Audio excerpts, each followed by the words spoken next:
प्रतापगढ़ जिले की ग्राम पंचायत दरियाबाद के सरपंच पद प्रत्याशी गणेश लाल मीणा को ग्रामीणों का भरपूर सहयोग मिल रहा है।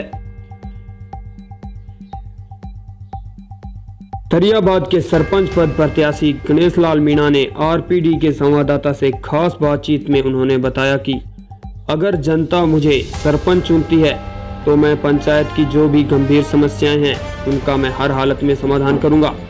न्यूज़ से मैं बिरबल कड़वा। आज हम पहुंचे ग्राम पंचायत दरियाबाद के सरपंच पद के जो दावेदार हैं गणेश लाल जी मीणा, उनसे खास बातचीत करते हैं कि अब की बार वो किन मुद्दों पे चुनाव लड़ रहे हैं, क्योंकि पहले भी वो 2 बार सरपंच रह चुके हैं।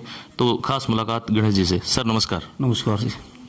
तो समझा अब की बार किन मुद्दों को लेकर आप चुनाव मैदान में आए हैं, क्योंकि पहले भी आप 2 बार रह चुके हैं? हाँ, पहले मैं ग्राम पंचायत जवाहरनगर से 2 बार सरपंच रह चुका हूँ जी सर। और वहाँ पे जो कार्य थे मैंने किए जी। और वहाँ से मेरा जो काम था देखने के बाद मैंने कुछ लोगों ने, मेरे मित्रों ने और कुछ लोगों ने कहा कि आप बात दरिया से लड़के दिखा लड़ो, आओ आप काम कर सकते हो।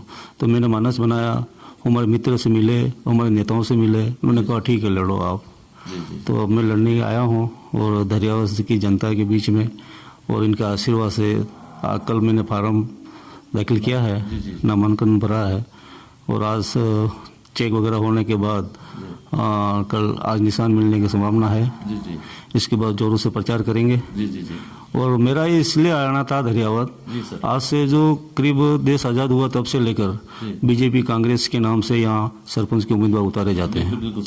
तो जबकि सिस्टम में है नहीं, नियम में नहीं, कानून में नहीं है कि कांग्रेस के दल का नेता उतारा सरपंच उतारा जाए या भारतीय जनता पार्टी से दल से सरपंच उतारा जाए। सरपंच की कोई पार्टी नहीं। लेकिन यहाँ की जनता को जो प्रभावशाली जो नेता हैं, दोनों पार्टी के नेताओं के लोगों को क्या है कि गुमराह कर रखा है कि हम जो जिसको उम्मीदवार करेंगे आप उसको वोट देना है। हम कांग्रेस से खड़ा करेंगे तो आप कांग्रेस को ही पार्टी वाले जो हैं इनको सपोर्ट करें, और भारतीय जनता पार्टी से किसी के उम्मीदवार बनाते हैं तो वो चाहते हैं कि भारतीय जनता पार्टी से दरियाबाद का मतलब नगर का कोई सरपंच बनाना नहीं चाहते हैं। बिल्कुल। कुल मिला के मुद्दा ये है कि बिना किसी राजनीतिक भेदभाव के एक सभी को एक जाजम पे बिठाना चाहते हैं। तो सरपंच साहब बात करते हैं यहाँ दरियाबाद की, तो आपको इस क्षेत्र में, क्योंकि जनसंख्या बहुल्य क्षेत्र है, मुख्य बड़ा कस्बा है, शहरी क्षेत्र है, तो ऐसे कौन से एजेंडे हैं आपके, मुख्य ऐसी कौन सी समस्या है जिसे लेकर आप मैदान में आए? मुख्य सबसे बड़ी समस्या ये है, सबसे बड़ी जो समुदाय जो रह रहा है जिन धर्म से, जैन समाज। जी सर। तो जैन समाज सुबह 5 बजे 4 बजे उठता है, वो सुबह उठ के मंदिर जाता है। जी सर। वो मंदिर जाते हैं, रास्ते में इतनी गंदगी रहती है, नालियों में पानी बाहर आ जाता है, इनको जाने आने में बहुत सबसे ज्यादा परेशानी। महिलाएं जो माता बहनी जो होती है वो बिना अपने जूतों से चप्पल के बिना जाते हैं कि 1 किलोमीटर 2 किलोमीटर का फासला रहता है, तो इनके भी जाने में बहुत परेशानी आ रही है। तो जो जितने भी 2 बार सरपंच रहे हैं, मेरे से पहले मेरे मित्र हैं केबीलाल जी मीणा, और वो 2 बार रहे। इस लोगों को क्या भावना है और यहाँ के वोटरों की क्या भावना है, इनके अनुरूप उन्होंने कार्य नहीं किया।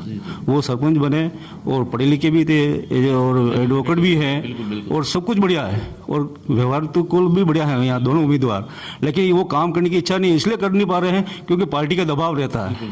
जो यहाँ के नेता है वो उनसे दबाव में, वो चाहते हैं हम चाहें वो वैसा काम करो, जनता चाहे वैसा काम नहीं होना चाहिए।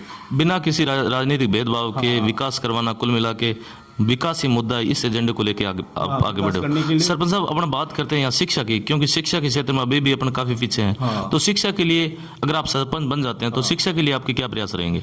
मेरे सबसे पहले ये रहेंगे यहाँ महिला कॉलेज खुलानी जाए। जी। और यहाँ के बच्चों के यहाँ के जो अध्यापक जो हैं बाहर से भी हैं, यहाँ के लोकल भी हैं, इन लोगों को अधिक से समय देवे और बच्चों को इस लायक में उनके दिमाग में ऐसा भरे और दिमाग में ऐसा लावे कि यहाँ पढ़ने से ही लाभ होगा और जीवन बन सकता है। बिल्कुल, बहुत अच्छी बात की है कि शिक्षा है तो जीवन है। सब बात करते हैं इस क्षेत्र में तो नशे की प्रवृत्ति बहुत ज़्यादा है। नशा चारों तरफ, अपने दरियाबाद की बात करते हैं, कस्बे की बात करते हैं तो लगभग हर थड़ी पे मिल जाएगा। लगभग अपने यहाँ शराब की दुकान भी काफ़ी खुली, नाइट को भी खुली रहती है। तो उसके लिए आपके क्या प्रभावी कदम रहेंगे? नशे को रोकने के लिए आपके क्या प्रभावी कदम रहेंगे? नशे रोकने के लिए प्रभाव तो यही रहेगा, क्योंकि बहुत सरकार, राज्य सरकार के भी आदेश है अपने बिजनेस खोलने के लिए या सरकार का खजाना बढ़ने के लिए ये अपनी दुकान खोल लेते हैं। लेकिन दुकान खोलने वालों का ये नहीं रहता कि आप आओ हमारे दुकान पे आप दारू पियो या शराब पियो, लेकिन ये अपने लोगों की एक मानसिकता है कि हमें मनोरंजन के लिए या अपने वो मानते हैं कि यार हम रात दिन भर हम काम करते हैं, मजदूरी करते हैं, तो इसके पीने से हमें ऐसा लगता है कि वो कि मुझे रात को नींद अच्छी आ जाए और शारीरिक मतलब मजबूत हो जाए, ये सोच के नींद के चक्कर में वो दारू पी लेते हैं। नहीं कोई बुलाता है, नहीं कोई उनको पिलाता है, लेकिन उनके मानसिकता को अगर कोई पी लेता है, बाकी सब दारू शराब नहीं पीते हैं। ये मतलब जो भी पीने वाले हैं ये बाहर के लोग हैं और यहाँ के लोकल को ये इतना वो नहीं करते हैं। सरपंच साहब, अक्सर देखने में आता है कि सरपंच जैसे ही चुनाव आता है तो क्या है कि कैंडिडेट चाहे कोई भी हो तो वो क्या है कि हर संभव हर तरीके अपनाता है, जैसे शराब है या पैसा है। तो ऐसी स्थिति में आप क्या कहना चाहेंगे?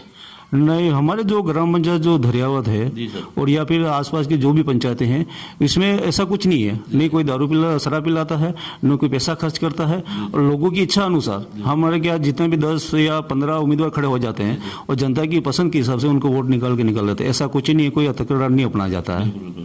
सरपंच साहब, इस वक्त जो सबसे बड़ी महामारी चल रही है, कोरोना भयंकर महामारी चल रही है, पूरा देश क्या पूरा वर्ल्ड है वो ग्रसित है, तो इस चुनावी लहर के अंदर क्योंकि सरगर्मियां बिल्कुल तेज है, ऐसी स्थिति में इसे निपटने के लिए किस प्रकार के इंतजाम किए हुए हैं?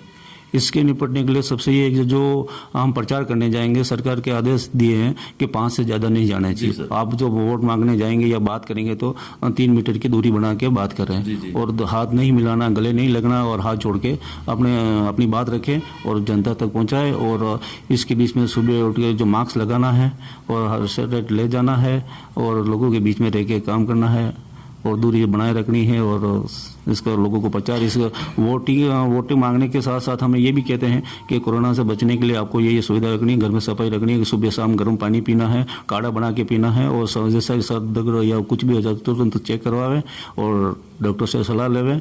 और ऐसा लगता है कि आपको बीमार हैं तो अपने घर में उससे बाहर नहीं निकले। बहुत अच्छी बात की गणेश लाल जी का कहना है कि कोरोना एक तरह से जिस तरह से हमें दंश दे रहा है उसका पालन भी हमें हर तरह से निभाना है। गांव के लोगों से अपील है कि वो सोशल डिस्टेंसिंग का पालन करें, आपस में निश्चित दूरी बनाए रखें। सरपंच साहब, इसके अलावा और कोई विशेष संदेश देना चाहेंगे गाँव के लोगों को? जो कोरोना की महामारी अंतर्राष्ट्रीय कार्यक्रम जो चल रहा है, मेरा ये मानना है कि अगर कोरोना अभी तो सब पूरा वर्ल्ड के वैज्ञानिक, ये वर्ल्ड के डॉक्टर सारे ये कहते हैं कि इसका रूप कैसा है हमें पता नहीं, और सारे लोग ये कहते हैं कि इसकी किस टाइप फैलता है, कैसे आता है वो भी पता नहीं, कैसा असर रहेगा वो भी पता नहीं, लेकिन सब कुछ बताते कुछ पता नहीं। तो फिर ये पॉजिटिव कैसे आ जाते हैं और नेगेटिव कैसे आ जाते हैं और ये कोरोना कैसे बता देते हैं। और ऐसे बुलाते हैं डॉक्टर, तुरंत पुलिस को फोन करती है ये कोरोना है, ये पॉजिटिव है, इसके खिलाफ कार्रवाई या बंद करे या अंदर ले जावे। इस प्रकार से पड़ेगा। और यहाँ पे सबसे बड़ी बात है, जनता से तो सैंपल लिया जाता है, लेकिन प्रशासन जैसे कि पुलिस विभाग खुद ही अपना चेकअप नहीं करा रही है, तहसीलदार नहीं करवा रहे हैं, एसडीओ सब अपनी वो चेकअप नहीं करवा रहे हैं, पटवारी अपने चेकअप नहीं करवा रहे, आम जनता को ही चेकअप करा के मजबूर कराया जाता है। और जहाँ जिसका कोरोना आ जाता है, पॉजिटिव बता दिया गया, तो पूरे एरिया को बंद कर दिया जाता है। जहाँ के यहाँ के लोग क्या है कि रोज की मजदूरी करके अपना जीवन यापन करते हैं, तो वो ये चाहते हैं अगर कोरोना है तो इसका पालन ढंग से होना चाहिए और वाकई होना चाहिए। एक जगह जांच करवाते हैं तो पॉजिटिव भी बताता है, दूसरी बार जांच करवाते हैं नेगेटिव बताता है। लोगों के अंदर डर की भावना घुस गई है, इतना डर घुस गया। तो मैं ये चाह रहा हूँ कि वाकई हकीकत क्या चीज़ है वो सामने आवे और लोगों को खुला होकर काम करने का मौका मिले और अपनी बात कर सके। बिल्कुल, बहुत अच्छी बात की कि सिर्फ खाली गांव के लोग हैं उनका ही चेकअप नहीं किया जाए, सभी मिलकर ये जो कोरोना है इससे हमें लड़ना है। सभी प्रशासनिक अधिकारी है, पुलिस हो चाहे राजनेता हो चाहे डॉक्टर हो, सभी अपने स्वास्थ्य की जांच करें। धन्यवाद सरपंच साहब, आरपीडी न्यूज में हमें समय दिया उसके लिए बहुत बहुत धन्यवाद सर। बहुत बहुत धन्यवाद। और मैं यही चाहूँगा कि आप सभी उम्मीदवार से मिलें और दरियावत की जनता से भी आप कहें कि आपकी पसंद का उम्मीदवार जो आपको लगता है जिसके मतदान देने से ये हमारे दरियावत की या ग्राम पंचायत का विकास करके उसको वोटिंग करें। आपके दिमाग से किसी दबाव में आके किसी को वोट नहीं देवे, किसी पार्टी या दल के कहने से नहीं, किसी प्रभावशाली नेता के कहने से, खुद अपना सरपंच चुने। यही कहना था। बहुत अच्छी बात की। प्रतापगढ़ जिले से चुनाव दें, बीरबल कड़वा की खास रिपोर्ट। विकास की बात करें, मुद्दों की बात करें, उस हिसाब से अपना वोट दें। धन्यवाद सर।